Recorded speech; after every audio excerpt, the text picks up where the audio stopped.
குல் யா இபாதியல்லதீன அஸ்ரஃபு அலா அன்ஃபுஸிஹிம். குர்ஆனுடைய மகத்துவமிக்க வசனம் அது.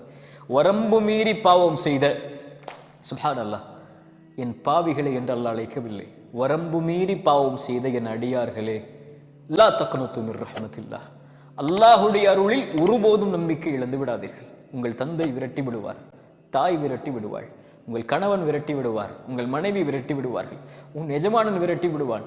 ஆனால் உன் ரப்பு எத்தனை முறை பாவம் செய்தவனிடத்திலே சென்றாலும் பாவம் என்று உணர்ந்து விட்டால், அதை வருந்தி விட்டால், இன்னல்லாஹ் யக்ஃபிரு துனூப ஜமீஅன், அல்லாஹ்விற்கு அது என்ன பாவம், மலையளவா, உலகமளவா, கடுகளவா, அல்லாஹ் மன்னிப்பான்.